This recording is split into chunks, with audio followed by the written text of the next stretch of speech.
Page आप पढ़ेंगे। Public administration. Public administration is the executive branch of government. It essentially deals with the machinery and procedure of government as these are used in effective performance of government activities. तो ये सारी चीजें किस में use होती हैं? Government activities में. Administration has been defined as a cooperative human effort towards achieving some common goal. तो इसमें एडमिनिस्ट्रेशन में क्या होता है? कॉमन गोल्स की तरफ कोऑपरेटिव ह्यूमन एफर्ट्स लगाए जाते हैं. Public administration is that species of administration which operates within a specific political setting. तो एक पॉलिटिकल सेटिंग होती है जिसके तहत बोला जाता है कि हाँ आपको ये काम करना है तो आप उसको एग्जीक्यूट करते हैं. The public aspect of public administration lend special characters to it and the adjective can be looked at formally to mean government. So public administration is government administration, the focus being specifically on public bureaucracy. Okay, अगला है with the growing importance of government in the wake of expanding public functions, public administration has become highly complex and more specialized. जैसे जैसे government smart होते जा रही है वैसे वैसे एग्जीक्यूटिव या हमारा सिविल सर्विसेज भी स्मार्ट होते जा रहा है, स्पेशलाइज होते जा रहा है. Ethics and accountability in governance. Public administration is an activity which encompasses each and every aspect of human life. So the explosion and spread of information and communication technology, the wide acceptance of democratic form of government and changing social norms enable the people to demand higher standard of ethics, transparency and accountability in the public sector.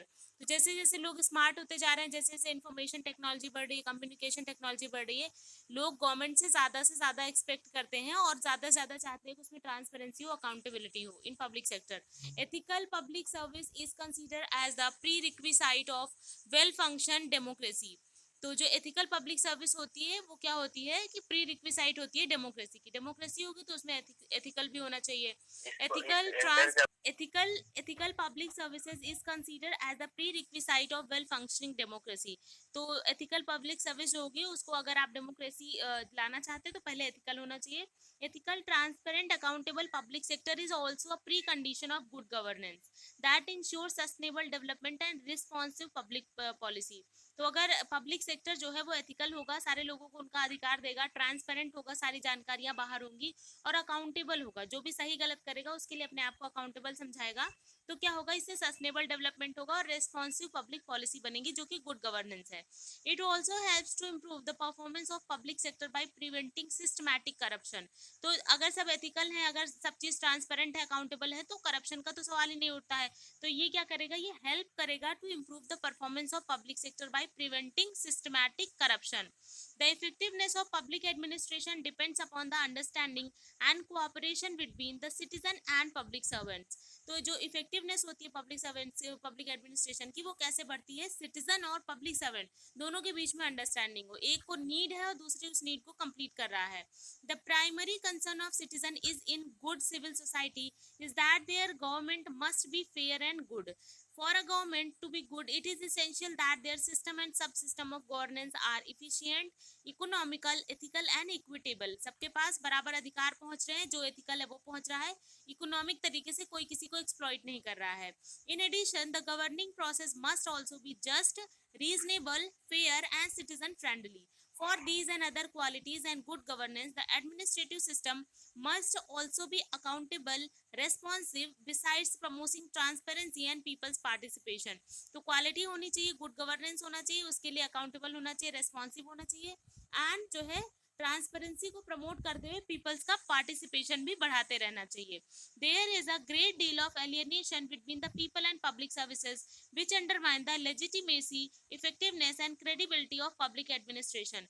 तो people और public service के बीच में अगर alienation होता है तो क्या होता है, वो अंडरमाइन करता है लेजिटमेसी को, इफेक्टिवनेस को और क्रेडिबिलिटी को.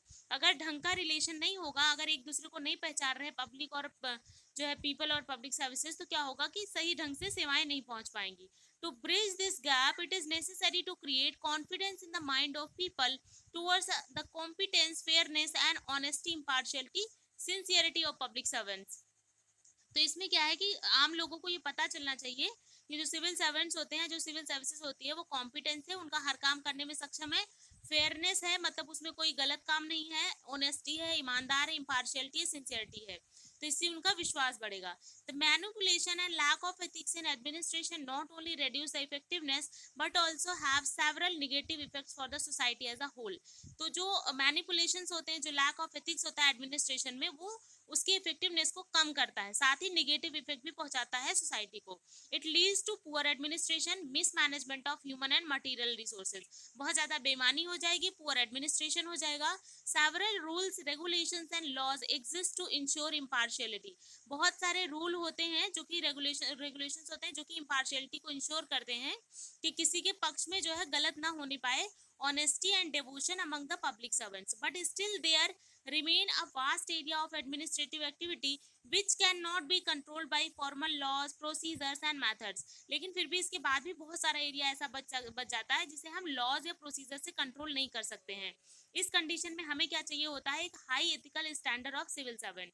इन such cases administrators are accountable only to their conscience, वो केवल अपनी अंतरात्मा के लिए अकाउंटेबल होते हैं, मतलब उन्हें लगेगा कि अगर सही हो रहा है तो वो सही करेंगे, नहीं तो फिर their own sense of duty toward social welfare, अगर वो खुद से सोशल वेलफेयर करना चाहते हैं। along with that there is also a need to have a ethics infrastructure that not only provide guidance for good conduct but also administratively and legally punishes misconduct। तो वो ना केवल जो एडमिनिस्ट्रेशन को good conduct देगा बल्कि जो है मिसकंडक्ट को पनिश भी करेगा। The ethics infrastructure includes measures to enhance and preserve organizational integrity। वो organizational integrity को जो है मजबूत करता है कौन, ethics infrastructure। access to information देता है that promotes transparency, accountability, और वो क्या करता है, प्रिवेंट करता है misuse of power by public personals. Decision making by administrators must be on based on fairness, transparency and accountability, इन सब पे बेस्ड होना चाहिए, and a sense of public interest, और उनमें खुद से ही पब्लिक इंटरेस्ट का सेंस होना चाहिए, as well as the careful exercise of the legal authorities delegated by parliament. तो पार्लियामेंट जो भी उनको लीगल अथॉरिटी देता है उस चीज को केयरफुली एक्सरसाइज करना चाहिए।